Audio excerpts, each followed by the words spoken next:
What's going on, everybody? It is your boy Zamboni. I'm a musician and astrologer, and it is time to talk about the astrology of the week ahead. Thank you so much for rocking with me another time.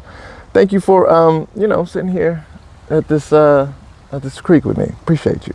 If you want to hang out with me some more, you can go to zambonifunk.com. You can get a reading there. You can get merch there. There's like cool t-shirts and stuff. There's music there. This is a cover to one of my albums, and there's a whole bunch of those, and you can get posters and all type of shit like that.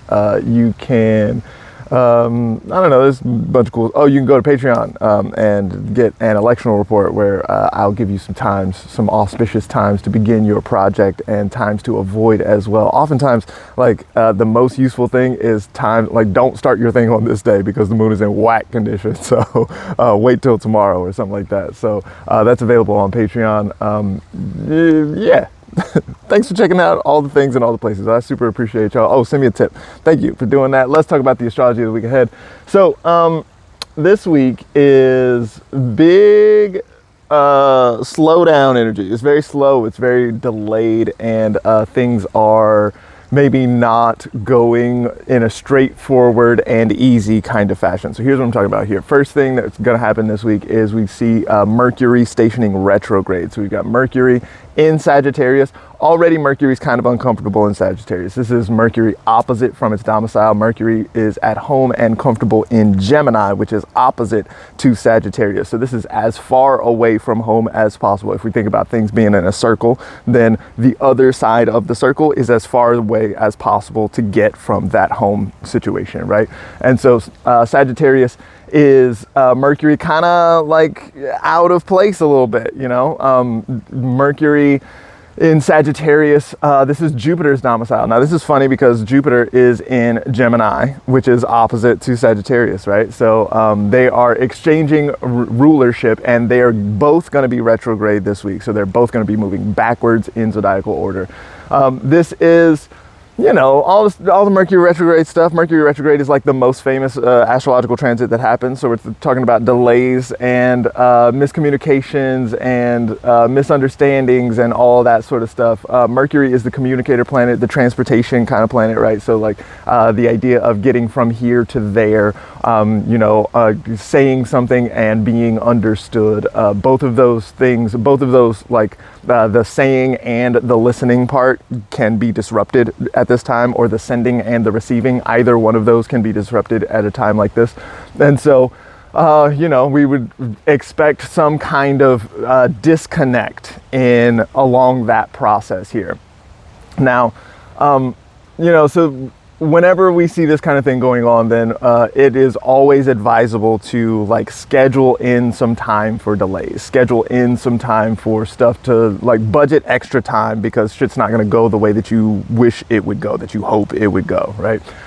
Now, if you are like me, then you're already behind on things and you don't have extra time to budget in here. So what is likely to happen is you might have to cut some stuff. You might have to prioritize. You might have to be like, listen, these things are more important than this other thing that I was really hoping that I was going to be able to do, and it looks like I am not going to be able to do that thing. So, I'm so sorry. That one's not going to work, right? So this is especially resonant because this week we've also got a new moon in Sagittarius. So we've got this new moon in Sagittarius, which is when the sun and the moon are in the same spot, right? So new moon is sun and moon together in Sagittarius alongside that Mercury retrograde. And more importantly, square to Saturn. So we've got Saturn in Pisces, and we're going to see this square to Saturn taking place here. So, Saturn is the planet of boundaries. Saturn is the planet of denial and negation and saying no to stuff. So we've got Mercury moving retrograde. We've got Jupiter, whose job it is to say yes to stuff and to bring positivity and optimism and all that sort of stuff. And Mercury is in Jupiter's sign, so we would expect Mercury to want to say yes to things. But both Mercury and Jupiter are retrograde, moving backwards, not necessarily operating properly. You know who is moving forward and operating in the way that we would expect him to? Saturn. And so it's Saturn's job to say no to stuff, to negate and deny, and to put up some boundaries, right? So it looks like this is probably a pretty good time to establish some of those boundaries and be like, nah, this one's not happening. This is not what's going to work here. This is not appropriate, or this is not the priority. One of the things that I really like about the philosophy called essentialism is this idea that that in order to say yes to the right things, then you have to say no to all of the other things, right? So if you have more than 3 priorities, then you actually have 0 priorities.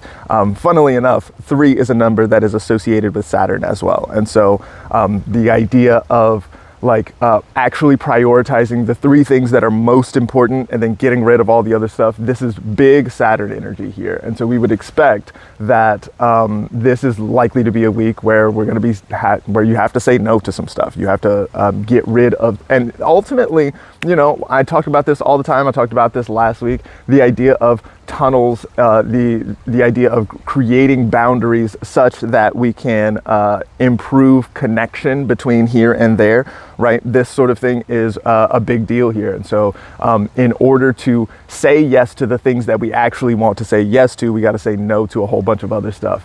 And so that sort of thing comes through here. But what happens a lot of times with Saturn is it'll hurt somebody's feelings. You know what I mean? Saturn doesn't give a shit about your feelings, and so there's very likely to be some hurt feelings, some rough stuff going on with all of that. And so when we're looking at this, and we're looking at hurt feelings, and we're also looking at miscommunications and delays and disconnect and all of that sort of thing, then I would think that it is important to use this moment, use this opportunity to upskill in terms of communication. So now is probably not the time to lie about things. Now is probably not the time to be like, oh, you are a priority, or this thing that I said I was going to do or hoped I was going to do, that actually is a priority. I'm just not going to do it. Like, that's not what a priority is. And so, and people who hear that from you are gonna notice that, you know what I mean?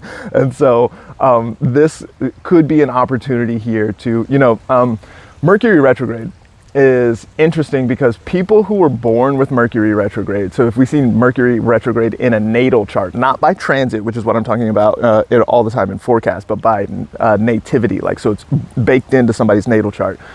This often looks like difficulties with Mercury early in life, difficulties with communication or, motility, like inability to move around and stuff like that. But then in later life, there tends to be there's the possibility of greatness in the Mercury domain, partially because of the difficulty that was caused earlier in life. And so a couple of my favorite examples of this are James Earl Jones and Maya Angelou. Maya Angelou especially is one of the greatest in the world.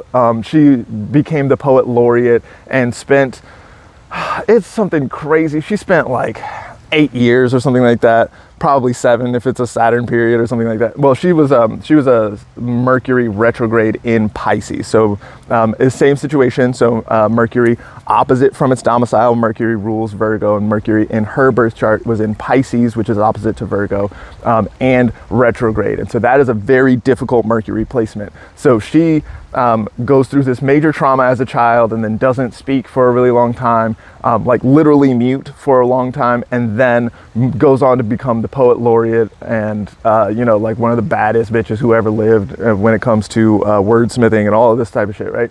And so what we see here is that because of the difficulty in Mercury, she has to really focus in and learn how to do the Mercury thing more appropriately or properly, or how to do it more effectively. And so what we see here this week by transit, we see that Mercury is out of domicile, far away from home, and moving retrograde and square to Saturn and opposite to its ruler. And opposition tends to be tension or conflict or something like this, and under the beams of the sun. This is a difficult Mercury placement, right? And so what we see here is lots of difficulty in the transportation or in the communication or any of the other Mercury stuff going on here, decision making, all that sort of stuff.